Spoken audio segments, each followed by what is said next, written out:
Yeah, just tell NLite to send me the email, and then I'll get it, and then everything. Oh, we're filming. Oh, sorry. Oh, and we're live. Good evening, ladies and gentlemen. You are tuned into the Erratic Show, and this is Erratic News. I am your host, Erratic Assassin, here to break down everything that's been happening in the SA hip hop and R&B culture in the past week. Just to give you guys the news on everything that's been happening around SA hip hop and R&B and soul, and just the culture in general. I won't be diving into it. I won't be giving you my opinions or my feelings or thoughts on anything. I'm just going to give you guys the news, how it is, straight, what's been happening, what's been breaking. So if you're ready, let's get into it. First up, I want to touch on some serious topics. First up, we have Boity getting into a fight with Bujy, Bikwa. I don't know Bujy. I didn't know the personality or him very much. I did research. I see he is of the LGBTQI community, identifies as a queer man. Apparently what happened, allegedly they were at some club or some restaurant out at night, as eyewitnesses say, and they had gotten, Boity and Bujy had gotten into an argument apparently about the ancestors, the Closies, the underground gang, and yeah, apparently got deeper than the rap, which led to it getting physical. They say Boity claims that Bujy took a bottle and threw it at her, which apparently smashed on her face and gave her a scar and cut. She is taking legal actions. We do stand with Boity on this. We do believe and trust in women, so may all necessary actions be taken and may all justice be served on that matter.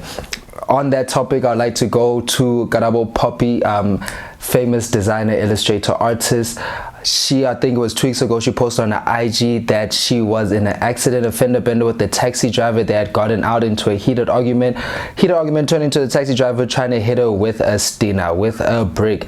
And luckily, thanks to her iPhone, she was able to cover her face, take most of the damage. The iPhone looked bad shape, was not good at all. And she walked away with a scar on her face. She has been rocking the Nelly plaster, if you have seen. And I just want to say, gents, not even do better, whatnot, men are trash. That is just horrible. Let's talk to our men. Let's talk to gents. We cannot keep this up. Femicide is disgusting. The JBV is disgusting in this country. We are #1. And especially in the entertainment and arts industry, where women, especially queens, we've been seeing them lead the industry and lead the pack and coming out as new creators, and I think they are the future. I think they're going to lead, let's say, into a brighter future in this industry. So let's protect them at all costs, especially our national treasures. Even not the national treasures, a woman is a godly treasure. A woman is God. So that's all that we have to say on that. But moving on to the next topics, we still are sticking with the fights, but this one is a more lighter note, or a lighter nota, should I say. A little bit funny, but yes. So this past Sunday, Yanga was hosting his Famous Friends. Now this was made for the public. It was Famous Friends, but Nota and Stogie T decided to turn it into Infamous Enemies, right? Apparently, allegedly, what happened, and you'll see the stories here on Nota's Instagram and social media pages, that he had gone there to the venue, chilling.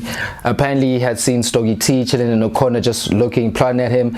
He says allegedly Stogie T came up, tried to swing on the boy, missed, fell, and bit some tile, bit the floor, where Nota claims that he pinned down Stogie T and held him and could have punched him and broke his nose, but he didn't. And out of that, everyone gave him respect, like, hey, you could have done more. But what's interesting, this beef actually started, I think, last year, when Nota made a diss to Stogie T or somewhere, and he followed up the video saying that Stogie T's been an upcomer for 24 years or something like that.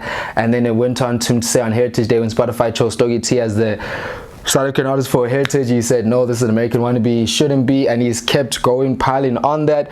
And apparently onside is onside, and Stogie T was like, Stogie's on the only thing getting smoked, Nota can get it too. But the authority was letting us know why he's authority and why he's someone you should Nota wanna fuck with. Get it? Nota, like not Nota guy. It's Nota guy you wanna.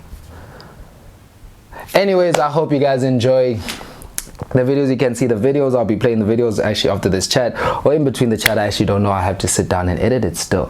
But that was the news for Nota and Stogie T at Famous Friends.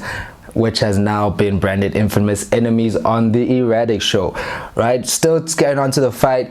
We want to talk about the fight with hip hop versus the Yanos. BET recently just dropped their Cypher, but they called it a BET Amapiano hip hop Cypher, which had all the hip hop Twitter heads in an uproar. Even Aries commented on it saying that they're trying to kill the culture, and why is it always hip hop coming against fire? I'm looking at the news, this is something that we can agree to. It was hip-hop versus house, then hip-hop versus deep house, then hip-hop versus electro, then hip-hop versus kwaito at some point, then hip-hop versus qom, now it's hip-hop versus piano. I feel like there is an agenda against hip-hop, but that's just based on the facts. That's the news. That's not my personal feelings. I just, if you look at the facts, they would say there is an agenda against hip-hop. But yeah, that recently had everyone going up in an uproar. They're crying on the streets. They're like, no, this is not it, which led them to debate, how is the MTV based hottest MCs list going to look like? Will we see more Amapiano artists? Are we going to see actual rappers? And people are concerned about that because there is actually a definition for MC, and it coming from hip-hop, and there is an actual definition of a hip-hop artist or a rapper. And you can rap on certain genres and tracks, but it doesn't make you an MC. Let me ask that to you guys. What makes an MC? Do you guys feel like we need to change the definition? Is there something about it, or do we just need to change up the list as a whole? But enough about the fights. Let's show some love. Woo, show some. Let's show some love. Let's show some love. A lot of love was given to the boy Slade this past week in a video released of him just getting stampeded. Yes, he was in a stampede of just women coming fanning over him, and I guess his work and his DJ. And my man looked hella awkward, looked like he didn't want to be there, looked like he was under attack. He looked like a deer in headlights, like a gazelle being attacked by a pride of lions, just standing there like, it's gonna happen, you know. I guess there really is true that he is not the most social guy, and I guess a lot of artists aren't, and it's something that they have to grow used to. But how would you guys feel like getting tagged in public like that? Personally, I've never had anyone fan over me like that. I might enjoy it one day or not, who knows. Hey, get a picture. Who sees? If you see me out in the streets, you know what the word is. But that was the boy Slade shit, man, and they were just giving a lot of love to him. Let me check this thing is just for show. It's just for show.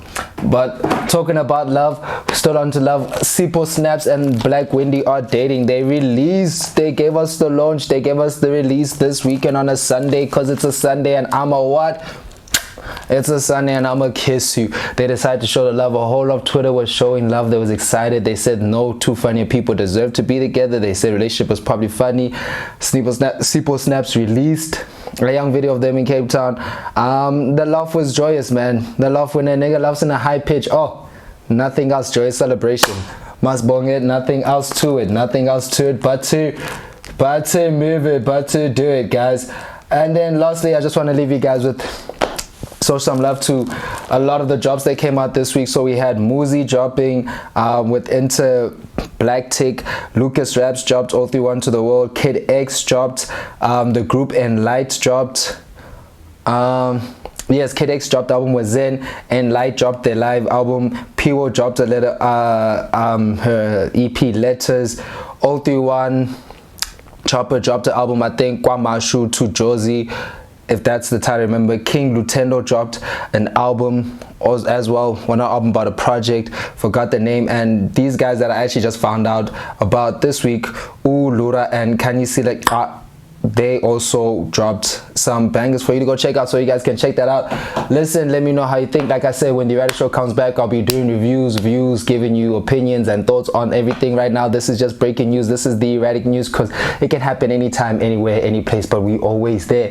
Oh yeah, and as you seen, you saw the Erratic Show new logo. Did I tell you the new slogan? Hey, we in the streets and in the street. But now, from the guy who's been in the streets and now gotta go in the street, but now I gotta be out of here. You know what I'm saying? It's Erratic Assassin, the one and only. Hope you enjoyed. Tuned in for more, and subscribe if you feel the vibe. You know we need all the likes, we need all the viewers, we need you guys. Ain't nothing without you, but the culture ain't nothing without the people, and all about the people. So see ya.